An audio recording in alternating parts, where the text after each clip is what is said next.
வெற்றி பெற முடியாது என்பது தெரியும். ஆனாலும் வெற்றி பெறுவதற்காக போட்டியிடவில்லை. உங்களின் அறிமுகம் தேவை, எங்களின் அறிமுகம் உங்களுக்கு தேவை என்பதற்காக போட்டியிடுகிறோம். மீண்டும் மோடி பிரதமரானால் இந்த நாட்டையும் மக்களையும் ஜனநாயகத்தையும் யாராலும் காப்பாற்ற முடியாது. முஸ்லிம்கள் இங்கே பாதுகாப்பாக வாழ முடியவில்லை. ముస్లింలకి ఇక్కడ భద్రత లేదు. கிறிஸ்தவர்கள் பாதுகாப்பாக வாழ முடியவில்லை. క్రైస్తవులకి ఇక్కడ భద్రత లేదు. முஸ்லிம்களையும் கிறிஸ்தவர்களையும் அந்நியர்களை போல நடத்துகிறார்கள். ముస్లింలని క్రైస్తవుల్ని వారేదో వేరే దేశస్తుల్లాగా ఇక్కడ చూస్తున్నారు. அவர்களுக்கு எதிரான வெறுப்பு அரசியலை தொடர்ந்து விதைக்கிறார்கள். இவற்றையெல்லாம் தாண்டி இன்னொரு செய்தியை உங்களுக்கு நான் சொல்ல கடமைப்பட்டிருக்கிறேன். இதுதான் மிக மிக முக்கியமாக நீங்கள் கவனத்தில் கொள்ள வேண்டும். மிகப்பெரிய ஆபத்து இந்த தேசத்தை சூழ்ந்திருக்கிறது. பிஜேபி RSS மீண்டும் ஆட்சிக்கு வந்தால், நரேந்திர மோடி மீண்டும் பிரதமர் ஆனால், புரட்சியாளர் அம்பேத்கர் எழுதிய பாரத ராஜாங்கத்திற்கு ஆபத்து சூழ்ந்திருக்கிறது என்பதை நான் சுட்டிக்காட்ட விரும்புகிறேன். நாங்கள் வெற்றி பெறுவதற்காக போட்டியிடவில்லை. మేము గెలవడం కోసం పోటీ పడడం లేదు. நம்முடைய எதிரிகள் யார் என்று அடையாளப்படுத்துவதற்காக போட்டியிடுகிறோம். మన యొక్క శత్రువులు ఎవరో గుర్తించడం కోసం మేము పోటీలో దిగుతున్నాం. Big bang Tamil BBT. வெற்றி தோல்வியை பற்றி கவலைப்படாமல் உங்கள் ఆదరవై కోరి இந்த களத்திலே நாங்கள் நிற்கிறோம். ఈ ఎన్నికల్లో విజయము ఓటమి గురించి మేము ఎలాంటి ఇబ్బంది పడకుండా మీ యొక్క ఆదరణ పొందడానికి, మీ యొక్క అంగీకారాన్ని పొందడానికి మాత్రమే మేము ఇక్కడికి వచ్చి ఉన్నాం. வெற்றி பெற முடியாது என்பது தெரியும். ஆனாலும் வெற்றி பெறுவதற்காக போட்டியிடவில்லை. உங்களின் அறிமுகம் தேவை, எங்களின் அறிமுகம் உங்களுக்கு தேவை என்பதற்காக போட்டியிடுகிறோம். విజయం సాధిస్తామని మేము పోటీలోకి రావడం లేదు. విజయం సాధించకపో దానివల్ల మేమేమి ఇబ్బంది పడడం లేదు. కానీ ఈ పార్టీ ప్రజల యొక్క ఆదరణ పొందాలి, మీ యొక్క హృదయాల్లో స్థానం దక్కించుకోవాలి. రానున్న కాలంలో మీరే విజికే పార్టీ సభ్యులుగా ముందుకెళ్లాలని కోరి మేము ఇక్కడికి వచ్చి ఉన్నాం. ఆంధ్రప్రదేశ్ மக்களுக்கு நான் ஒரு வேண்டுகோள் விடுக்கிறேன். ఆంధ్రప్రదేశ్ ప్రజానికానికి నేను ఒక విన్నపాన్ని తెలియజేసుకుంటున్నాను. நாங்கள் போட்டியிடக்கூடிய இந்த 9 தொகுதிகளில் தவிர மற்ற தொகுதிகளில் நீங்கள் இந்தியா கூட்டணியை, காங்கிரஸ் కూటమిயை ఆదరించ வேண்டும் என்று கேட்டுக்கொள்கிறேன். మేము పోటీ చేస్తున్నటువంటి 9 స్థానాలు తప్ప మిగిలిన స్థానాలు అన్నిటిలో కూడా కాంగ్రెస్ సంబంధించినటువంటి కూటమికే మీ యొక్క ఆదరణ తెలియజేయాలని కోరుకుంటూ ఉన్నాను. ஏன் இந்தியா கூட்டணியை ஆதரிக்க வேண்டும் என்கிற கேள்வி எழலாம். ఎందుకు మనం ఇండియా కూటమిని ఆదరించాలి అనేటువంటి ప్రశ్న మనలో మొదలవచ్చు. விடுதலை சிறுத்தைகள் கட்சி ஆந்திர பிரதேசத்தை பொறுத்தவரையில் காங்கிரஸ் கூட்டணியில் இல்லை. ஆனாலும் ஏன் காங்கிரஸ் கூட்டணியின் பிற வேட்பாளர்களுக்கு ఆదరవளிக்க வேண்டும் என்ற கேள்வி எழுவது இயல்புதான். ఆంధ్రప్రదేశ్ సంబంధించినంత వరకు విముక్తి చిరుతల పార్టీ కాంగ్రెస్ తో కూటమిలో లేకపోయినప్పటికీ కూడా వీళ్ళెందుకు కాంగ్రెస్ ని మాత్రం బలపరచాలని చెప్తున్నారనేటువంటి సందేహం మీలో కలగుండొచ్చు. அதற்கு ஒரே ஒரு காரணம் தான் உள்ளது. దానికి ఒకే ఒక కారణం ఉంది. பாரதிய ஜனதா கட்சி மீண்டும் ஆட்சிக்கு வரக்கூடாது. భారతీయ జనతా పార్టీ మరొకసారి అధికారంలోకి రాకూడదు. మోడీ మీண்டும் ప్రதமர் ஆகக்கூடாது. మోడీ మరొకసారి ప్రధానమంత్రి కాకూడదు. மீண்டும் மோடி பிரதமரானால் இந்த நாட்டையும் மக்களையும் ஜனநாயகத்தையும் யாராலும் காப்பாற்ற முடியாது. మళ్ళీ గాని మోడీ ప్రధానమంత్రి అయితే ఈ దేశ ప్రజలని, ఇక్కడ ఉన్నటువంటి ప్రజాస్వామ్యాన్ని ఎవ్వరు కూడా కాపాడలేనటువంటి పరిస్థితి. கடந்த 10 ஆண்டுகளில் நாம் சந்தித்த கொடுமைகள், இடர்கள் போதும். మన గత 10 సంవత్సరాల్లో మనం అనుభవించిన వేదనలు, హింసలు ఇవన్నీ చాలు. தயவுகூர்ந்து நீங்கள் இதை மறுபரிசீலனை செய்ய வேண்டும். దయచేసి మీరు మరొక మారు జాగ్రత్తగా ఆలోచించండి. கடந்த காலங்களில் நீங்கள் பிஜேபி ஆதரித்திருக்கலாம். ஆகவே இந்த முறை அதை மறுபரிசீலனை செய்ய வேண்டும். గత ఎన్నికల్లో మీరు బీజేపీని ఆదరించి ఉండొచ్చు. అయితే ఈ ఎన్నికల్లో మాత్రం మీరు జాగ్రత్తగా ఆలోచించి బీజేపీ నుంచి బయటపడాల్సిన పరిస్థితి. கடந்த 10 ஆண்டுகளில் மோடி என்ன சாதனைகளை செய்திருக்கிறார்? గత 10 సంవత్సరాల్లో ఆయన సాధించినటువంటి సాధనలు ఏంటి? திறந்தோறும் மேடைகளில் பேசிக் கொண்டிருக்கிறார். ஒரு முறையாவது இந்த சாதனையை நான் செய்திருக்கிறேன் என்று அவரால் பட்டியல் போட முடிந்ததா? ప్రతిరోజు బహిరంగ సభల్లో మాట్లాడుతూనే ఉన్నాడు. కానీ భారతదేశానికి 10 సంవత్సరాల్లో నేను చేసిన అభివృద్ధి ఇది అని ఒక అభివృద్ధిని ఆయన చెప్పలేకపోతున్నాడు. அவர் ஆட்சிக்கு வந்த இந்த 10 ஆண்டுகளில் ஒரு சில கார்ப்பரேட் முதலாளிகள் தான் வளர்ச்சி அடைந்திருக்கிறார்கள். ఆయన అధికారంలోకి వచ్చిన 10 సంవత్సరాల్లో కొంతమంది కార్పొరేటర్లు మాత్రమే అభివృద్ధిలోకి వచ్చి ఉన్నారు. உங்களுக்கு தெரியும், இன்றைக்கு உலகத்தில் உள்ள இந்தியர்கள் அனைவருக்கும் தெரியும் అదానీ అంబానీ ఎన్கிற పెయర్களை. మీకందరికీ తెలుసు ఆ యొక్క కార్పొరేట్ వ్యవస్థలు ఏమని. భారతదేశంలో ఉన్న ప్రజలందరికీ కూడా వాళ్ళు ఎవరో తెలుసు, వాళ్ళే అదానీ అంబానీ అని. 10 ஆண்டுகளில் இவர்கள் 2 பேரும் இன்றைக்கு உலக பணக்காரர்களின் வரிசையில முதல் 10 இடங்களில் இடம் பிடித்திருக்கிறார்கள். ఈ 10 సంవత్సరాల్లో ప్రపంచ ధనికులలో మొదటి 10 స్థానాల్లో వీళ్ళ పేర్లు చేర్చబడి ఉన్నాయి. అదానీ என்பவர் மோடியின் நண்பர். అదానీ అనేటువంటి వ్యక్తి మోడీకి స్నేహితుడు.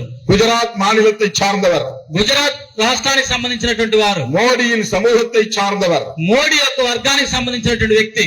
மோடி குஜராத்தின் முதலமைச்சராக இருந்தபோது, మోడీ గుజరాత్ కి ముఖ్యమంత్రిగా ఉన్నప్పుడు అదానీ ஒரு சாதாரண கான்ட்ராக்டர் தான். అదానీ ఒక సాధారణమైనటువంటి కాంట్రాక్టర్ మాత్రమే. அன்றைக்கு குஜராத்திலே அவர் ஒரு பணக்காரராக இருந்தார், அவ்வளவுதானே தவிர அவர் இந்திய அளவில் அறியப்பட்ட ஒருவர் அல்ல. ఆ రోజు గుజరాత్ లో ఒక ధనవంతుడిగా ఉండుండొచ్చు, కానీ భారతదేశం మొత్తానికి ఆయన ధనికుడిగా ఉండలేదు. ஆனால் இன்றைக்கு உலக அளவில முதல் 10 பணக்காரர்களில் அவர் 4வது இடத்தை பிடித்திருக்கிறார். అయితే ఈ రోజుటికి అదానీ ప్రపంచ ధనికుల స్థానంలో మొదటి 10 స్థానంలో ఆయన ఒక పేరును రాయబడి ఉన్నది. அவர் வளர்ச்சி அடைந்ததற்கு அவருடைய உழைப்பு காரணம் என்று சொல்ல முடியாது, மோடிதான் காரணம், మోడీயின் அரசுதான் కారణం.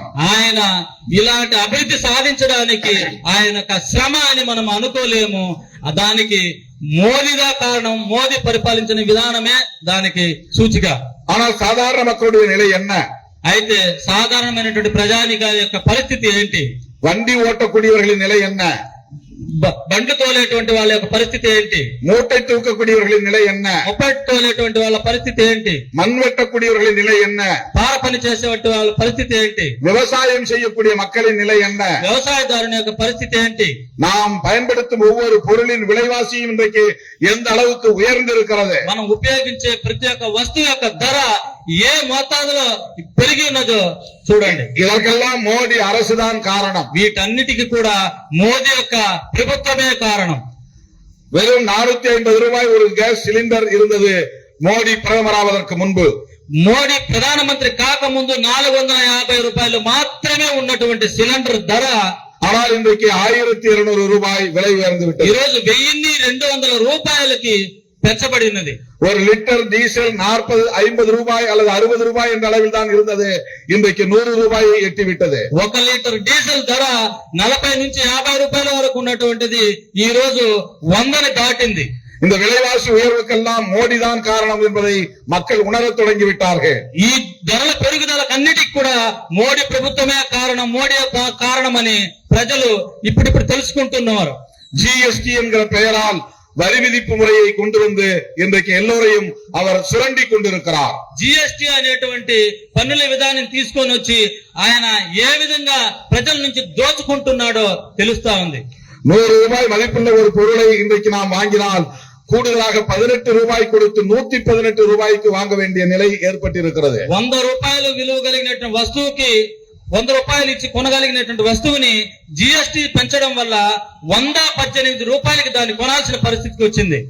அதிலும் ஏழை மக்கள் பாதிக்கப்படக்கூடிய வகையில் தான் இந்த வரி விதிப்பு முறை இருக்கிறது. అది పేద ప్రజలు కొనబడేటువంటి వస్తువుల మీదనే ఈ యొక్క పన్ను విధానం ఉంది. வைர நகை வாங்கக்கூடியவர்களுக்கு வைர நகைகளுக்கு இருக்கிற ஜிஎஸ்டி வெறும் 4% தான். డైమండ్లు అంటే వజ్రాలు కొనేటువంటి వాళ్ళకి వజ్రాల మీద ఆయన వేసినటువంటి పన్ను కేవలం 4% మాత్రమే. ஆனா நம்ம வீட்டு பிள்ளைகள் படிக்கிற குழந்தைகள், பள்ளி குழந்தைகள் வாங்குகிற பால் பாயிண்ட் பென்னுக்கு 18 ரூபாய். అయితే మన ఇంట్లో చదువుకున్నటువంటి చిన్న బిడ్డలు రాసే ఉపయోగించేటువంటి బాల్ పెన్నుకు మాత్రం 18% పన్ను పెంచారు. மோடி அரசு உயர்ந்தவர்களுக்கு, மேல் சாதிக்காரர்களுக்கு, முன்னேறியவர்களுக்கு, கார்ப்பரேட்டுகளுக்கான அரசு. మోడీ యొక్క ప్రభుత్వము ఎవరైతే ఉన్నత కులస్తులు ఉన్నారో, ఎవరైతే ధనికులై ఉన్నారో వాళ్ళకి తోడు వెళ్లి వాళ్ళ అభివృద్ధిని పెట్టడానికి, వాళ్ళకి దోచి పెట్టడానికి అయినటువంటి ప్రభుత్వమే. மோடி அரசு கார்ப்பரேட் முதலாளிகளை வளர்ப்பதற்குத்தான் பொருளாதார கொள்கைகளை வரையறுத்திருக்கிறது. మోడీ యొక్క ప్రభుత్వము కార్పొరేట్ వాళ్ళ యొక్క అభివృద్ధిని సాధించడానికి మాత్రమే భారతదేశాన్ని சிறு குறு தொழில் செய்யக்கூடியவர்கள் இன்றைக்கு நலிந்து போய் கிடக்கிறார்கள். చిన్న చిన్న పరిశ్రమలు చేసుకునేటువంటి ఇంటి ద్వారా ఇంట్లో పరిశ్రమ చేసుకునేటువంటి వారి యొక్క పరిస్థితి హీన స్థితికి దిగజారి పరిశ్రమలు మూతపడినటువంటి పరిస్థితి ఉంది. பெட்டி கடை போன்ற சிறு வணிகர்கள், சிறு சிறு தொழில் செய்யக்கூடியவர்கள் எல்லாம் இன்றைக்கு கார்ப்பரேட் முதலாளிகளால் பாதிக்கப்பட்டிருக்கிறார்கள். చిన్న చిన్న వ్యాపారం పెట్టుకుని తట్టా పుట్టా పెట్టుకుని చిన్న చిన్న షాపులు పెట్టుకునేటువంటి వ్యాపారస్తులు అందరూ కూడా ఈ కార్పొరేట్ సంస్థల ద్వారా వాళ్ళ యొక్క వ్యాపారాలు హీనమైపోయాయి. விவசாயம் செய்யக்கூடிய விவசாயிகளுக்கும் விவசாய கூலி தொழிலாளர்களுக்கும் எதிரான சட்டங்களை கொண்டு வந்த அரசு மோடி அரசு. వ్యవసాయదారుడికి వ్యవసాయ కూలీలకి వ్యతిరేకమైనటువంటి చట్టాలను తీసుకొచ్చినటువంటి ప్రభుత్వమే మోడీ ప్రభుత్వం. பஞ்சாப், ஹரியானா மாநிலங்களை சார்ந்த விவசாயிகள் 1.25 வருடம் தொடர்ந்து போராடியதை இந்த நாடு அறியும். పంజాబ్, హర్యానా యొక్క ప్రదేశంలో ఉన్నటువంటి రైతులు 1.25 సంవత్సరాల పాటు పోరాటం సలిపినటువంటి చరిత్రని మీరందరూ ఎరిగి ఉన్నారు. பஞ்சாப் மாநிலத்திற்கான அசெம்பிளி தேர்தல் வந்தபோது அச்சப்பட்டு மோடி அந்த சட்டங்களை திரும்ப பெற்றார். పంజాబ్ లో ఎన్నికలు వచ్చినప్పుడు రైతులకు భయపడి ఆ యొక్క చట్టాలని మళ్ళీ వాపస్ తీసుకునేటువంటి పరిస్థితి వచ్చింది. அந்த சட்டங்களை எல்லாம் திரும்ப பெற்றாலும் கூட பஞ்சாப் மாநிலத்து மக்கள் மோடிக்கு பாடம் புகட்டினார்கள். ఆ యొక్క చట్టాలని వెనక్కి తీసుకున్నప్పటికీ కూడా మోడీని వాళ్ళు అంగీకరించలేదు, వాళ్ళకి చేయకుండా పోయారు. பஞ்சாப் மாநிலத்திலே பாரதிய ஜனதா படுதோல்வியை சந்தித்தது. పంజాబ్ రాష్ట్రంలో భారతీయ జనతా పార్టీ ఓటమిని చెవి చూసింది. ஆனால் கெஜ்ரிவாலின் கட்சி ஆம் ஆத்மி ஆட்சியை கைப்பற்றியது. అయితే ఆమ్ ఆద్మీ అక్కడ ప్రభుత్వాన్ని కైవసం చేసుకున్నది. அதாவது இந்தியா முழுவதும் விவசாயிகள் இன்றைக்கு பிஜேபிக்கு எதிராக இருக்கிறார்கள், அதை மறந்துவிடக் கூடாது. అయితే భారతదేశం అంతటా ఈ రోజు వ్యవసాయదారులు, వ్యవసాయ కూలీలు భారతీయ జనతా పార్టీకి వ్యతిరేకంగా ఉన్నారు. ఆ విషయాన్ని మనం మర్చిపోకూడదు. ஏற்கனவே இந்தியாவில் தொழிலாளர்களுக்கு என்று 44 சட்டங்கள் இருந்தன.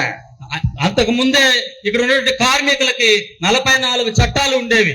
அவற்றை எல்லாம் தொகுத்து 4 சட்டங்களாக மாற்றிவிட்டார் மோடி. వాటన్నిటిని తీసేసి కార్మికుల సంక్షేమానికి 4 చట్టాలు మాత్రమే తీసుకొచ్చేశారు. அந்த சட்டங்கள் அனைத்தும் கார்ப்பரேட் முதலாளிகளுக்கு சாதகமாக இருக்கிறது.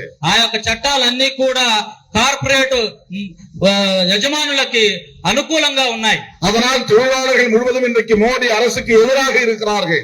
అందుకే వ్యాపారస్తులు అందరూ కూడా భారతీయ జనతా పార్టీకి వ్యతిరేకులై ఉన్నారు. முஸ்லிம்கள் இங்கே பாதுகாப்பாக வாழ முடியவில்லை. ముస్లింలకి ఇక్కడ భద్రత లేదు. கிறிஸ்தவர்கள் பாதுகாப்பாக வாழ முடியவில்லை. క్రైస్తవులకు ఇక్కడ భద్రత లేదు. முஸ்லிம்களையும் கிறிஸ்தவர்களையும் அந்நியர்களைப் போல நடத்துகிறார்கள். ముస్లింలని, క్రైస్తవుల్ని వారేదో వేరే దేశస్తుల్లాగా ఇక్కడ చూస్తున్నారు. அவர்களுக்கு எதிரான வெறுப்பு அரசியலை தொடர்ந்து விதைக்கிறார்கள். వాళ్ళ మనసులో విరక్తి రాజకీయాల్ని వీళ్ళు దినదినం వాళ్ళని అలా చేస్తూ ఉన్నారు. முஸ்லிம்களும் கிறிஸ்தவர்களும் இந்த மண்ணின் பூர்வீக குடிகள் தான். ముస్లింలు, క్రైస్తవులు కూడా ఈ భారతదేశంలో అనాది కాలం నుంచి బ్రతుకుతున్నటువంటి వాళ్ళే. ஆனால் மதத்தின் பெயரால் முஸ்லிம்களையும் கிறிஸ்தவர்களையும் அந்நியர்களைப் போல, அயல்நாட்டவர்களைப் போல நடத்துகிறது பாரதிய ஜனதா கட்சி. అయితే మతం పేరిట వాళ్ళని ఇతర దేశస్తులాగా అట్లా క్రూరంగా వాళ్ళని చదిపిస్తూ ఉండడం మనం చూస్తున్నాం.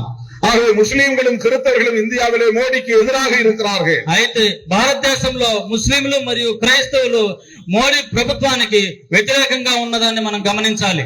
ஒட்டுமொத்த இந்தியர்களை இந்துக்கள் என்றும் இந்துக்கள் அல்லாதவர்கள் என்றும் மோடி அரசு பிரிக்கிறது. భారతదేశం అంతటిని హిందువులు కాని వారని విభజించడానికి భారతీయ జనతా పార్టీ ప్రయత్నిస్తున్నది. ஒற்றுமையாக வாழ்கிற மக்களிடையே சண்டையை மூட்டி விடுகிறது. ఐక్యంగా బ్రతుకుతున్నటువంటి భారతీయుల్ని గొడవలు పెట్టడానికి ప్రయత్నిస్తున్నది. எஸ்சி எஸ்டி மக்களும் இங்கே பாதுகாப்பாக வாழ முடியவில்லை. ఎస్సీ ఎస్టీలు ఇక్కడ భద్రతగా ఉండలేరు. சாதி சண்டைகளை தூண்டி விடுகிறார்கள். కుల జగడాలను పెడుతూ ఉన్నారు. சாதி வெறியர்களை ஊக்கப்படுத்துகிறார்கள். కుల గర్వాన్ని, కుల ఉన్మాదాన్ని వీళ్ళు ప్రేరేపిస్తున్నారు. சாதி வெறியர்களை பாதுகாக்கிறார்கள். కుల ఉన్మాదాన్ని సృష్టించే వాళ్ళని వాళ్ళు ప్రొటెక్ట్ చేస్తున్నారు. இதே பொன்னூரில் பர்னபாஸ் சாதியின் பெயரால் படுகொலை செய்யப்பட்டார். ఇదే పొన్నూరులో బర్నబాస్ అనే వ్యాపారి కులం కారణంగానే హత్య చేయబడ్డారు. அந்த படுகொலையை கண்டித்து விடுதலை சிறுத்தைகள் கட்சி மட்டும்தான் இதே இடத்தில் ஒரு கண்டன ஆர்ப்பாட்டத்தை நடத்தியது. ఆ యొక్క ఘోరమైనటువంటి హత్యను గురించి ఒకే ఒక పార్టీ వీసీకే పార్టీ మాత్రమే ఇక్కడ సమావేశం ఏర్పాటు చేసి ఖండించి ఉన్నాం. பர்னபாஸ் படுகொலையை கண்டித்து ஒரு கட்சி கூட இங்கே வாய் திறக்கவில்லை. బర్నబాస్ హత్యని ఖండించి ఏ పార్టీ కూడా సభ నిర్వహించలేదు, ఖండించలేదు కనీసం. அதே போல பலமனேறு பகுதியில் நடந்த கௌரவ படுகொலை, ஆணவ கொலை, ஹானர் கில்லிங், அதை கண்டித்து நாடாளுமன்றத்திலே குரல் எழுப்பியவன் இந்த திருமாவளவன் தான். అదే విధంగా భారతదేశం అంతటా కుల ఉన్మాదులు చేసే హత్యలకి, గౌరవాన్ని చేసేటువంటి హత్యలకి, ప్రేమ వివాహాల వల్ల చేసేటువంటి హత్యల గురించి పార్లమెంటులో ప్రశ్నించిన వ్యక్తి ఒకే ఒక తిరుమావళవన్ మాత్రమే. 10 ஆண்டுகளுக்கு முன்பு ஸ்ரீகாகுளம் அருகே லட்சுமிப்பேட்டையில் சாதி படுகொலை நடந்தது. கிராமத்து 5 మందిని హత్య చేసినటువంటి సంఘటన జరిగింది. உடனடியாக அந்த பகுதிக்கு சென்று படுகொலை செய்யப்பட்ட குடும்பத்தினரை சந்தித்து ஆறுதல் சொன்னேன். ఆ విషయం తెలుసుకున్న వెంటనే పరిగెత్తా వెళ్లి లక్ష్మీపేటలో ఎవరెవరైతే చనిపోయారో వాళ్ళ ఇళ్లకి వెళ్లి వాళ్ళకి ఓదార్పును తెలియజేశాను. படுகாயமுற்று மருத்துவமனையில இருந்தவர்களை சந்தித்து ஆறுதல் சொன்னேன். అక్కడ హాస్పిటల్లో ఉన్నటువంటి దెబ్బలు తగిలి హాస్పిటల్లో ఉన్నటువంటి రోగులను కూడా వెళ్లి పరామర్శించి వచ్చాను. மாலா மகாநாடு அமைப்பின் சார்பில் நடைபெற்ற శ్రీకాకుళத்தில் நடைபெற்ற கண்டன ஆர்ப்பாட்டத்தில் பங்கேற்று உரையாற்றி இருக்கிறேன். మాల మహానాడు ఖండన సభ ఏర్పాటు చేస్తుంటే శ్రీకాకుళంలో అక్కడ కలుసుకొని ఆ యొక్క ఖండనాన్ని నేను చెప్పాను. அந்த படுகொலையை எந்த அரசியல் கட்சியும் ஆந்திராவில் கண்டிக்கவில்லை. ఆ యొక్క హత్యల గురించి ఏ ఒక్క రాజకీయ పార్టీ కూడా నోరెత్తి మాట్లాడలేకపోయింది. இப்படி எண்ணற்ற பல சாதிய வன்கொடுமைகள் இங்கே அரங்கேறிக் கொண்டே இருக்கின்றன. ఈ రాష్ట్రంలో ఎన్నో కుల హత్యలు నిరంతరం కొనసాగుతూనే ఉన్నాయి. தலித் மக்களுக்கு பாதுகாப்பு இல்லை. దళితులకి భద్రత లేకుండా పోతుంది. இந்த மாதிரியான படுகொலைகளை, வன்முறைகளை பாரதிய ஜனதா கட்சியும் அதன் பின்னால் இருக்கிற RSSம் ஊக்கப்படுத்துகின்றன.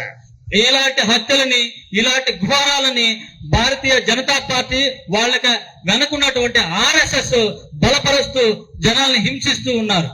அப்படிப்பட்ட RSS பிஜேபி மீண்டும் ஆட்சிக்கு வந்துவிடக் கூடாது. అలాంటి మత ఉన్మాదం తలకెక్కినటువంటి భారతీయ జనతా పార్టీ RSS మరొకసారి అధికారానికి రాకూడదు. இவற்றையெல்லாம் தாண்டி இன்னொரு செய்தியை உங்களுக்கு நான் சொல்ல கடமைப்பட்டிருக்கிறேன். వీటన్నిటికన్నా కూడా ఇంకొక ముఖ్యమైన విషయాన్ని మీకు నేను తెలియజేయగలుగుతున్నాను. இதுதான் மிக மிக முக்கியமாக நீங்கள் கவனத்தில் கொள்ள வேண்டும். ఇది చాలా ముఖ్యమైన విషయం. மிகப்பெரிய ஆபத்து இந்த தேசத்தை சூழ்ந்திருக்கிறது. మహా ప్రమాదము ఈ దేశానికి పొంచి ఉన్నది. பிஜேபி RSS மீண்டும் ஆட்சிக்கு வந்தால், బీజేపీ RSS మరొకసారి అధికారంలోకి వస్తే, நரேந்திர மோடி மீண்டும் பிரதமர் ஆனால், నరేంద్ర మోడీ మరొకసారి ప్రధానమంత్రి అయితే, புரட்சியாளர் அம்பேத்கர் எழுதிய பாரத ராஜாங்கத்திற்கு ஆபத்து சூழ்ந்திருக்கிறது என்பதை நான் சுட்டிக்காட்ட விரும்புகிறேன். మహాజ్ఞాని బాబాసాహెబ్ అంబేద్కర్ గారు రాసినటువంటి రాజ్యాంగానికి ప్రమాదం పొంచి ఉన్నదని గుర్తించండి. பாரதிய ஜனதா கட்சியும் RSSம் புரட்சியாளர் அம்பேத்கர் சிலைக்கு மாலை அணிவிக்கிறார்கள். ஆனால் அவர் எழுதிய சட்டத்தை அழிக்க பார்க்கிறார்கள். భారతీయ జనతా పార్టీ అలాగే RSS వాళ్ళు బాబాసాహెబ్ అంబేద్కర్ యొక్క విగ్రహానికి పూలమాలలు వేస్తారు, కానీ ఆయన రాసిన రాజ్యాంగాన్ని తుడిచివేయాలని ప్రయత్నిస్తున్నారు. அதற்கு காரணம் என்னவென்றால், దానికి కారణం ఏంటంటే அந்த பாரத ராஜாங்கம் தான் நமக்கு இடஒதுக்கீட்டை தருகிறது. ఆ భారత రాజ్యాంగమే మనకి రిజర్వేషన్లను కల్పించి ఉన్నది.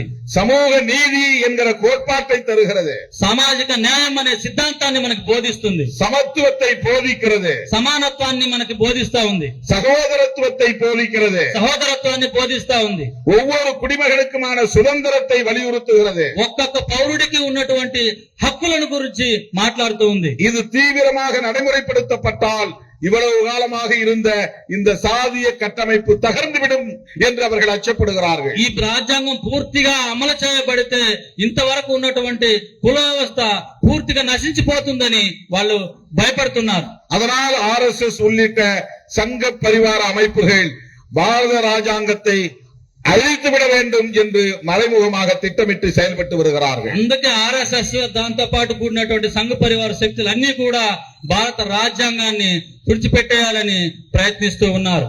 இடஒதுக்கீடு இருப்பதால் தான் SC/ST மக்கள் படித்து மேலே வருகிறார்கள். రిజర్వేషన్లు ఉండడం బట్టే కొద్దో గొప్ప మాలా మాదిగలు SC/ST BCలు కొంచెం చదువుకొని ఉద్యోగాలు సంపాదించుకుంటూ ఉన్నారు.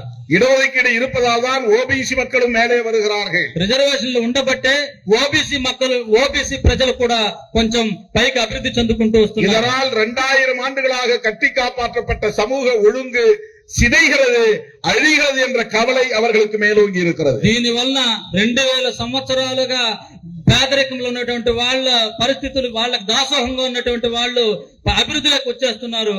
ఆ వ్యవస్థ మొత్తం, వాళ్ళు అనుకున్న వ్యవస్థ మొత్తం ధ్వంసమైపోతుందని వాళ్ళు బాధపడుతున్నారు.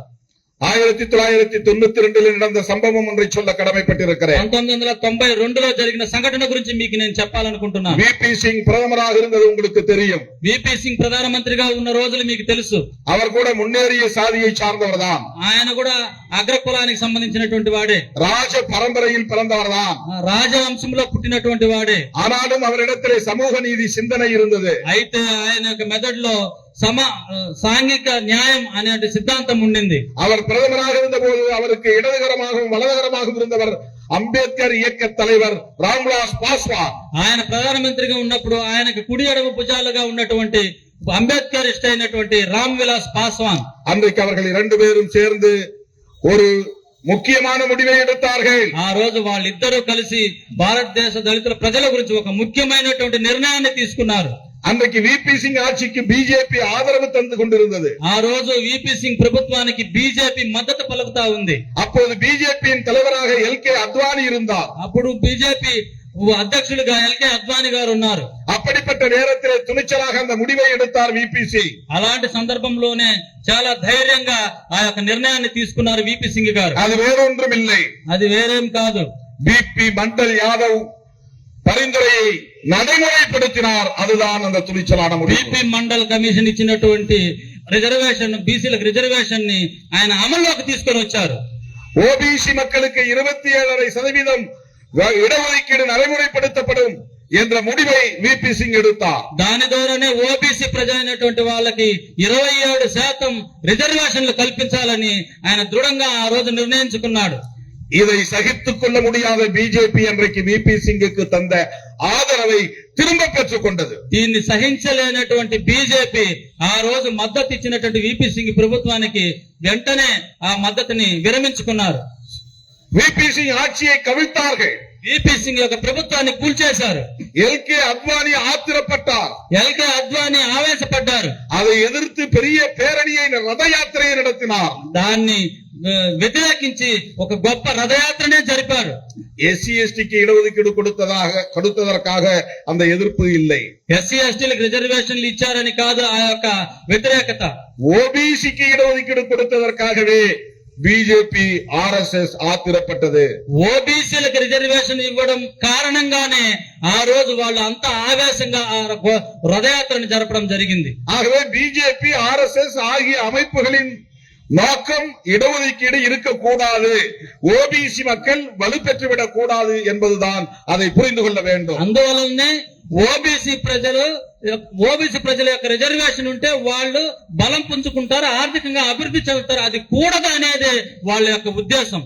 ஆனால் ஓபிசி மக்களை ஏமாற்றுவதற்காக நீயும் இந்து நானும் இந்து என்று இந்துத்துவ கோஷத்தை எழுப்புகிறார்கள். అందుకే ఓబీసీ ప్రజల్ని ఏమార్చడంతోనే మతాన్ని చెప్పి నువ్వు హిందువు నేను హిందువు అని వాళ్ళని హిందూ పేరు చెప్పి ఏమార్చి అధికారంలోకి రావడానికి చూస్తున్నారు. அதை ஓபிசி மக்கள் புரிந்து கொண்டதாக தெரியவில்லை. దాన్ని ఓబీసీ ప్రజలు అర్థం చేసుకున్నట్టు తెలియడం లేదు. இப்படிப்பட்ட ஒரு ஆபத்தான நிலையில் தான் நாம் இன்றைக்கு இருக்கிறோம். అలాంటి ప్రమాదకరమైనటువంటి పరిస్థితిలోనే మనం ఉన్నాం ఇప్పుడు. எஸ்சி எஸ்டி ஓபிசி மைனாரிட்டிஸ் இவர்களைத்தான் பகுஜன் என்று நாம் அழைக்கிறோம். ఎస్సీ ఎస్టీ ఓబీసీ మైనారిటీస్ వీళ్ళందరినీ కలిపే మనం బహుజనులు అంటున్నాం. இவர்களுக்கான இடஒதுக்கீட்டை அழிக்க துடிக்கிற இயக்கம் தான் பிஜேபி. వీళ్ళకి ఉన్నటువంటి రిజర్వేషన్ని తుడిచిపెట్టేయాలని అట్లే ఊర్లూరుతున్నటువంటి పార్టీదా బీజేపీ పార్టీ. இந்த பகுஜன் மக்களுக்கான இடஒதுக்கீட்டை பாதுகாக்கிற ஒரு சட்டம் தான் அரசமைப்பு சட்டம், பாரத ராஜாங்கம். ఈ రిజర్వేషన్ ని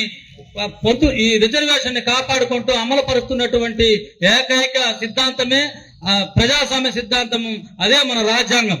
அதனால்தான் பிஜேபி ஆர்எஸ்எஸ் அமைப்புகள் பாரத ராஜாங்கம் இருக்கக்கூடாது, அதற்கு பதிலாக మనుస్మృతిயை கொண்டு வர வேண்டும் என்று துடிக்கிறார்கள். అందువల్లనే భారత రాజ్యాంగం అమల్లో ఉండకూడదు, భారత రాజ్యాంగాన్ని తీసేసి ఆ స్థానంలో మనువాదాన్ని తీసుకురావాలని వాళ్ళు ఉవ్విళ్ళూరుతున్నారు. இன்றைக்கு இந்த உண்மையை போட்டு உடைக்கிறவர் ராகுல் காந்தி. ఈ యొక్క నిజాన్ని కుండబద్దలు కొట్టినట్టు చేస్తున్నటువంటి వ్యక్తి రాహుల్ గాంధీ. இந்தியாவில் கன்னியாகுமரியிலிருந்து காஷ்மீர் வரையில் நடந்தே போனார். భారతదేశంలో కన్యాకుమారి నుంచి కాశ్మీర్ వరకు నడిచే వెళ్ళాడు పాదయాత్రలో. தொடங்கும் போதும் முடிக்கும் போதும் நான் அதில் பங்கேற்றேன். ఆయన ముగింపు సభలో నేను ఆయన్ని కలిశాను. மணிப்பூரில் இருந்து மகாராஷ்டிரா வரையில் நடந்தே போனார். మణిపూర్ నుంచి మహారాష్ట్ర వరకు నడిచే వెళ్ళాడు. இந்தியாவில் இப்படி ஒரு நடைபயணத்தை இதுவரையில் யாரும் நடத்தியதில்லை. ఇలాంటి పాదయాత్రని భారతదేశంలో ఇంత ముందు ఎవ్వరు కూడా చేసి ఉండలేదు. அரசியல் உலகத்திலேயே மாவோவுக்கு பிறகு இப்படி ஒரு மாபெரும் நெடும்பயணத்தை நடத்தியிருப்பவர் ராகுல் காந்தி தான். రాజకీయ చరిత్రలోనే ఇలాంటి గొప్ప పాదయాత్రని జరిగినటువంటి వాడు రాహుల్ గాంధీ మాత్రం ఒక్కరే మావో తరువాత. மக்கள் சீனம் அமைத்தவர் மாசேத்துங் என்கிற மாவோ. மக்கள் சீனம், மக்கள் அமைப்பு, மக்கள் நாடு, மக்கள் சீனம் சொல்லுங்க, மக்கள் சைனா. మహా చైనాలో ప్రజాస్వామ్యాన్ని కాపాడేటువంటి ప్రజా చైనా, పీపుల్స్ చైనా, ప్రజా చైనాని ప్రజల మహా గొప్ప ప్రజల్ని కలిగినటువంటి చైనాని మావో సిద్ధాంతంతో పరిపాలించినటువంటి அவர்தான் பல்லாயிரக்கணக்கான மைல்கள் நடந்தார். ఆయనే కొన్ని వేల కిలోమీటర్లు నడిచారు. பெரிய நிலைச்சு வந்தார்களின் ஆட்சியை கவிழ்த்தார். గొప్ప ప్రభుత్వాలన్నింటినీ కూడా కూల్చారు. సాధారణ ఉழைக்கிற மக்களுக்கான நாட்டை உருவாக்கினார். కూలి పని చేసుకున్నటువంటి కార్మికుల కోసం ఆ యొక్క దేశాన్ని ఉత్పత్తి చేశారు. எனக்கு தெரிந்த வரையில் அதற்கு அடுத்தபடியாக உலகத்தில் இப்படி ஒரு நடைபயணத்தை நடத்தி சாதித்திருப்பவர் ராகுல் காந்தி தான். నాకు తెలిసినంత వరకు మావో తరువాత అంత గొప్ప పాదయాత్రని జరిపినవాడు రాహుల్ గాంధీ మాత్రమే. எதற்காக நடந்தார்? దేనికోసం ఆయన నడిచారు? కాంగ్రెస్ ఆட்சியில் అమర్த்துங்கள் என்று அவர் சொல்லவில்லை. కాంగ్రెస్ ని అధికారంలోకి తీసుకురండి అని ఆయన చెప్పడం లేదు. என்னை பிரதமராக்குங்கள் என்று அவர் சொல்லவில்லை. ప్రధానమంత్రి చేయండి అని ఆయన చెప్పడం లేదు. మోడీ ఆட்சியை தூக்கி எறியுங்கள் என்று சொன்னார். మోడీ ప్రభుత్వాన్ని తీసిపడేయండి, కూల్చేయండి అని ఆయన చెప్తున్నారు. மீண்டும் మోడీ ఆட்சிக்கு வந்துவிடக் கூடாது என்று நடந்தார். మరొకసారి మోడీ అధికారంలోకి రాకూడదని ఆయన చెప్తున్నారు. అంబేద్కర్ எழுதிய அரசமைப்பு சட்டத்தை பாதுகாக்க வேண்டும் என்று நடந்தார். అంబేద్కర్ రాసినటువంటి రాజ్యాంగాన్ని మీరు ప్రొటెక్ట్ చేయండి అని ఆయన చెప్తున్నారు. சமூக நீதி என்கிற இடஒதுக்கீட்டை பாதுகாக்க நடந்தார். సాంఘిక న్యాయాన్ని, రిజర్వేషన్ ని రక్షించడం కోసం ఆయన నడిచారు. ராகுல் காந்தி ஷெட்யூல் காஸ்ட் சமூகத்தை சார்ந்தவர் இல்லை. రాహుల్ గాంధీ ఏమి ఎస్సీ కాదు. ராகுல் காந்தி அம்பேத்கர் இயக்கத்தை சார்ந்த தலைவர் இல்லை. ఆయన ఏమి అంబేద్కర్ సంఘానికి సంబంధించినటువంటి వ్యక్తి కాదు. அவர் காங்கிரஸ் கட்சியை சார்ந்தவர். ఆయన కాంగ్రెస్ పార్టీకి సంబంధించినటువంటి వ్యక్తి. காஷ்மீர் பண்டிட் ஜவஹர்லால் நேருவின் பரம்பரையை சார்ந்தவர். కాశ్మీర్ పండిట్ అయినటువంటి జవహర్లాల్ నెహ్రూ సంతతిని పుణిపుచ్చుకున్నటువంటి వారు. ஆனால் அவர் அம்பேத்கர் அரசியலை உள்வாங்கி இருக்கிறார். కానీ ఆయన అలాంటి వ్యక్తి అంబేద్కర్ యొక్క సిద్ధాంతాన్ని పుణిగిపుచ్చుకొని ఉన్నారు. ఈ రోజు சமூக நீதி கொள்கையை உள்வாங்கி இருக்கிறார். సాంఘిక న్యాయం యొక్క సిద్ధాంతాన్ని అర్థం చేసుకొని ఉన్నారు. ஆகவே அவரும் சொல்லுகிறார், மோடி ஆட்சிக்கு வந்தால் பாரத ராஜாங்கம் இருக்காது என்று கவலைப்படுகிறார். అందువల్లనే రాహుల్ గాంధీ కూడా చెప్తున్నారు, మోడీ ప్రభుత్వం మరి ఒకసారి వస్తే రాజ్యాంగం ఉండదు అని ఆయన చెప్తున్నారు. மோடி மீண்டும் ஆட்சிக்கு வந்தால் இடஒதுக்கீடு இருக்காது என்று கவலைப்படுகிறார். మోడీ మళ్లీ ప్రభుత్వాన్ని అధికారంలోకి వస్తే రిజర్వేషన్లు ఉండవు అని ఆయన బాధపడుతున్నాడు. ஊர் ஊராய் போய் அதை சொல்லிக் கொண்டே இருக்கிறார். ఊరూరికి వెళ్లి ఆయన ఈ విషయాల్ని తెలియజేస్తూనే ఉన్నారు. அதனால் அச்சப்பட்ட அமித்ஷாவும் மோடியும் இப்போது உணர ஆரம்பித்திருக்கிறார்கள். ఆయన వల్ల భయపడుతున్నటువంటి మోడీ, అమిత్ షా వీళ్ళందరూ కూడా ఇప్పుడు భయపడుతూ ఉన్నారు ఆయనకి. அரசமைப்பு சட்டத்தில் நாங்கள் கை வைக்க மாட்டோம் என்று ఉణరుகிறார்கள். రాహుల్ గాంధీ ఇలా చెప్పడాన్ని బట్టి భయపడిన వాళ్ళు మేము రాజ్యాంగాన్ని ఏమి చేయబెట్టము అని ప్రకటిస్తున్నారు. இடஒதுக்கீட்டை ஒழிக்க மாட்டோம் என்று சொல்லுகிறார்கள். రిజర్వేషన్ లో చేపెట్టమని చెప్తున్నారు. இது தற்காலிகமாக மக்களை ஏமாற்றுவதற்கான முயற்சி. ఇది పూర్తిగా ప్రజల్ని నమ్మించి మోసం చేసేటువంటి ప్రయత్నం. மீண்டும் மோடி ஆட்சிக்கு வந்தால், మరొకసారి మోడీ ప్రభుత్వం వస్తే இந்தியாவில் தேர்தலே நடக்காது. భారతదేశంలో ఎన్నికల ప్రక్రియ ఉండదు. ஒரே நாடு ஒரே கட்சி, ఒకే దేశం ఒకే పార్టీ, ஒரே நாடு ஒரே ஆட்சி, ఒకే దేశం ఒకే పరిపాలన. மாநிலங்களில் தனித்தனி கட்சிகள் ஆட்சி செய்யக்கூடாது. రాష్ట్రంలో వేరే పార్టీలు అధికారంలోకి వచ్చే పరిస్థితి ఉండదు. டெல்லியிலும் பிஜேபி ஆள வேண்டும், ஆந்திராவிலும் பிஜேபி ஆள வேண்டும். ఢిల్లీలో బీజేపీ ఉంటుంది, ఆంధ్రప్రదేశ్ లోని బీజేపీ అధికారంలో ఉంటుంది. டெல்லியிலும் பிஜேபி ஆள வேண்டும், தெலுங்கானாவிலும் பிஜேபி ஆள வேண்டும். ఢిల్లీలోను బీజేపీ అధికారంలో ఉంటుంది, తెలంగాణలోను బీజేపీ అధికారంలో ఉంటుంది. இதுதான் அவர்களின் திட்டம். ఇదే వాళ్ళ యొక్క ఆలోచన. ஒரே நாடு ஒரே மதம், ఒకే దేశం ఒకే మతం. முஸ்லிம்கள் இங்கே இருக்கக்கூடாது, ముస్లింలు ఉండడానికి వీలు లేదు. கிறிஸ்தவ மதம் இருக்கக்கூடாது, క్రైస్తవులు ఉండడానికి వీలు లేదు. புத்த மதம் இருக்கக்கூடாது. బుద్ధులు ఉండడానికి వీలు లేదు. அப்படியே இருந்தாலும் அவர்களுக்கு ஓட்டுரிமை கூடாது. ఒకవేళ అలా ఉండగలిగితే వాళ్ళకి ఓట్లు వేసే హక్కు ఉండదు. ஒரே நாடு ஒரே மதம் தான், ఒకే దేశం ఒకే మతమే, ஒரே நாடு ஒரே கலாச்சாரம். ఒకే దేశం ఒకే కళాచారం మాత్రమే. RSS என்ன சொல்லுகிறதோ அப்படித்தான் எல்லோரும் வாழ வேண்டும். ఆర్ఎస్ఎస్ ఏమైతే చెప్తుందో అలాగే ఈ దేశ ప్రజలు బ్రతకాల్సిన పరిస్థితి. மாட்டுக்கறி யாரும் சாப்பிடக்கூடாது, గొడ్డు కూర ఎవరు తినడానికి కుదరదు. இப்படியெல்லாம் மீண்டும் மோடி ஆட்சிக்கு வந்தால் இங்கே நடக்க போகிறது. ఈ విషయాలన్నీ మరొక మారు మోడీ అధికారంలోకి వస్తే జరుగుతాయి. மோடியே இந்த நாட்டின் அதிபராகக்கூடிய நிலை உருவாகிவிடும். మోడీ ఈ దేశానికి ఆధిపత్యం చెలాయించే వ్యక్తిగా అయిపోతాడు. பிரதமர் என்கிற பதவி இருக்காது, ஜனாதிபதி ஒருவர்தான் அமெரிக்காவிலே ஆட்சி செய்வதைப் போல இந்தியாவிலே ஆட்சி நிர்வாகத்தை கொண்டு வருவதற்கு பிஜேபி முயலுகிறது. ప్రధానమంత్రి లాంటి వ్యవస్థలు ఉండదు, ప్రెసిడెంట్ వ్యవస్థ, అధ్యక్ష వ్యవస్థ మాత్రమే ఈ భారతదేశంలో ఉంటుంది. ఆ అధ్యక్ష మోడీ మాత్రమే ఉంటాడు. இது வெறும் கற்பனை அல்ல, ఇది ఏమి కల కాదు, இது என்னுடைய யூகம் இல்லை, ఇది నేను ఆలోచించినటువంటి ఆలోచన కాదు. இதுதான் உண்மை, ఇది నిజం, సత్యం. ஆகவே பிஜேபி மீண்டும் ஆட்சிக்கு வரக்கூடாது என்பதுதான் உங்களிடத்தில் நாம் விடுக்கிற வேண்டுகோள். అందువలనే బీజేపీ మరి ఒక మారు అధికారంలోకి రాకూడదని మిమ్మల్ని కోరుకుంటున్నటువంటి విన్నపం. இதெல்லாம் பிஜேபியோடு கூட்டணி வைத்திருக்கிற சந்திரபாபு நாயுடு அவர்களுக்கு தெரியாதா? ఇవన్నీ బీజేపీతో కూటమి కట్టినటువంటి చంద్రబాబు నాయుడుకి తెలియదా? இதெல்லாம் பிஜேபியோடு கூட்டணி வைத்திருக்கிற பவன் கல்யாணுக்கு தெரியாதா? ఇదంతా పవన్ కళ్యాణ్ గారికి తెలియదా? தெரியும், తెలుసు. ஆனாலும் அவர்கள் சாதாரண மக்களை பற்றி கவலைப்படவில்லை. అయితే వాళ్ళు సాధారణమైనటువంటి జనాల గురించి బాధపడటం లేదు. பிஜேபிக்கு ஆட்சிக்கு வந்தால் நாங்கள் வரவேற்போம் என்கிற நிலைப்பாட்டில் தான் இன்றைக்கு ஜெகன்மோகன் ரெட்டியும் இருக்கிறார். బీజేపీ అధికారంలోకి వస్తే నేను స్వాగతిస్తాననే పరిస్థితిలోనే జగన్మోహన్ రెడ్డి కూడా ఉన్నాడు. ஒய்எஸ்ஆர் கட்சி தனியே நிற்கிறது, వైఎస్ఆర్ పార్టీ సపరేట్ గానే పోటీ చేస్తా ఉంది, பிஜேபியோடு சேரவில்லை. బీజేపీతో కలవలేదు. ஆனால் அவர்கள் பிஜேபிக்கு எதிரி இல்லை. అయితే ఆయన బీజేపీకి ఎదురు అయితే కాదు. நாளைக்கு பிஜேபி ஆட்சிக்கு வந்தால் இவர்களும் அவர்களுக்கு சப்போர்ட் செய்வார்கள். రేపు బీజేపీ అధికారంలోకి వస్తే వైఎస్ఆర్సీపీ కూడా వాళ్ళకి మద్దతు ఇస్తుంది. ஆக டிடிபி கட்சிக்கும் சரி, ஒய்எஸ்ஆர்சிபி கட்சிக்கும் சரி, இடஒதுக்கீட்டை பற்றியோ அரசாங்க சட்டத்தை பற்றியோ பாரத ராஜாங்கத்தை பற்றியோ கவலை இல்லை. టీడీపీకి అయితే ఏమి, వైఎస్ఆర్సీపీకి అయితే ఏమి, ఇక్కడ ఉన్నటువంటి ప్రజానీకాన్ని గురించి, ప్రజాస్వామ్యం గురించి, రాజ్యాంగం గురించి వాళ్ళకి ఏమి ఇబ్బందులు అయితే లేవు. அப்படி கவலை இருந்திருந்தால் அவர்கள் இந்தியா கூட்டணியிலே சேர்ந்திருக்க வேண்டும். అలాంటి సామాన్య జనాల గురించి, సంక్షేమం గురించి ఆలోచించే వ్యక్తులైతే వాళ్ళు ఇండియా కూటమిలో చేరి ఉంటారు. பார்ப்பன சமூகத்தை பிறந்தவராக இருந்தாலும் மம்தா பானர்ஜி துணிச்சலாக பிஜேபியை எதிர்க்கிறார். బ్రాహ్మణ కుటుంబంలో పుట్టిన కానీ మమతా బెనర్జీ ఈ రోజు బీజేపీని వ్యతిరేకిస్తున్నారు. அதே போல ஒரு முன்னேறிய சாதியை சார்ந்தவர் தான் கெஜ்ரிவால், அவரும் இன்றைக்கு பிஜேபியை எதிர்க்கிறார். ఒక అగ్రవర్ణానికి సంబంధించినటువంటి కేజ్రీవాల్ ఈ రోజు బీజేపీని వ్యతిరేకిస్తున్నారు. அவர்களுக்குள்ள துணிச்சல் ஏன் இங்கே டிடிபிக்கும் ஒய்எஸ்ஆர்சிபிக்கும் இல்லை?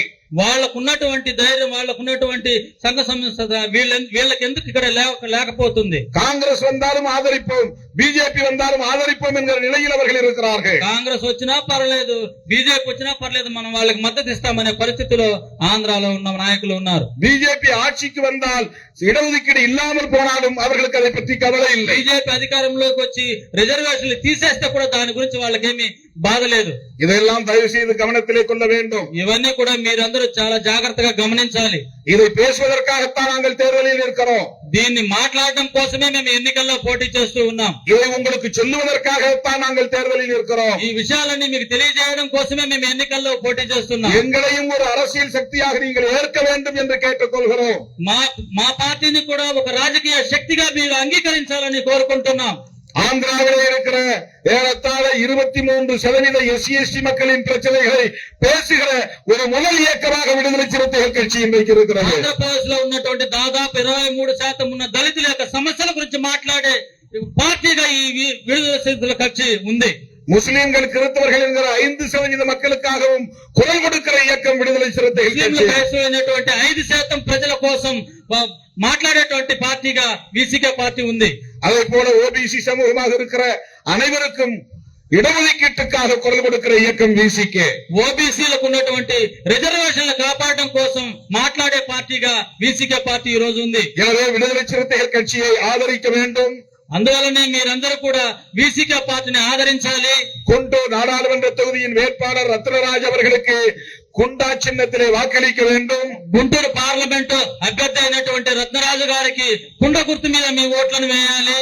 குண்டூர் மேற்கு தொகுதியிலே போட்டியிடுகிற வித்யாசாகர் அவர்களுக்கு குண்டக்கூர்த்திலே வாக்களிக்க வேண்டும். గుంటూరు పశ్చిమ అసెంబ్లీ స్థానానికి అభ్యర్థిగా ఉన్నటువంటి ఎంజే విద్యాసాగర్ గారికి కుండ గుర్తు మీద మీరు ఓట్లేయాలి. ஐம்பூர் சட்டமன்ற தொகுதியிலே போட்டியிடுகிற டாக்டர் மாணிக்கராவ் அவர்களுக்கு குண்டக்கூர்த்தி சின்னத்திலே வாக்களிக்க வேண்டும். కొన్నూరు అసెంబ్లీ స్థానంలో పోటీడుతున్నటువంటి రతన్ రాజు గారికి మీ యొక్క ఓట్లను కుండ గుర్తుపై వేయాలి. பாப்பட்ல சட்டமன்ற தொகுதியிலே போட்டியிடக்கூடிய சந்தோஷ்குமார் அவர்களுக்கு கேஸ் சிலிண்டர் சின்னத்திலே வாக்களிக்க வேண்டும். బాపట్ల అసెంబ్లీ నియోజకవర్గంలో వీసీకే అభ్యర్థిగా పోటీ చేస్తున్నటువంటి చంద్రశేఖరరావు గారికి గ్యాస్ సిలిండర్ గుర్తుపై మీ ఓట్లను వేయాలి. நாங்கள் வெற்றி பெறுவதற்காக போட்டியிடவில்லை. మేము గెలవడం కోసం పోటీ పడడం లేదు. நம்முடைய எதிரிகள் யார் என்று அடையாளப்படுத்துவதற்காக போட்டியிடுகிறோம். మన యొక్క శత్రువులు ఎవరో గుర్తించడం కోసం మేము పోటీలో దిగుతున్నాం. நாங்கள் வெற்றி பெறுவதற்காக போட்டியிடவில்லை. మేము గెలుపొందడం కోసం ఈ పోటీలో దిగలేదు.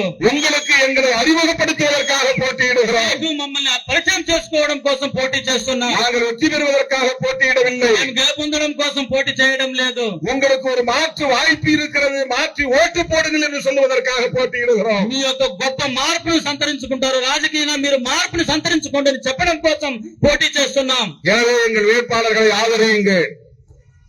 అందువలనే మా యొక్క అభ్యర్థులు అందరినీ మీరు ఆదరించాలని பானை சின்னத்திலும் கேஸ் சிலிண்டர் சின்னத்திலும் வாக்களியுங்கள் என்று கேட்டு முடிக்கிறேன். நன்றி, வணக்கம். కుండ గుర్తు మీద అలాగే గ్యాస్ సిలిండర్ గుర్తు మీద మీ అమూల్యమైన వేచి వాళ్ళని గెలిపించవలసిందిగా కోరుకుంటూ ఉన్నాను. நமது சின்னம் మన గుర్తు మన గుర్తు కుండ గుర్తు, మన గుర్తు కుండ గుర్తు, మన గుర్తు కుండ గుర్తు, మన గుర్తు కుండ గుర్తు, మన గుర్తు కుండ గుర్తు, మన గుర్తు కుండ గుర్తు. మన ఓటు, మన ఓటు, మన ఓటు, குண்டகுர்த்திக்கு మన పార్టీ, VCK, మన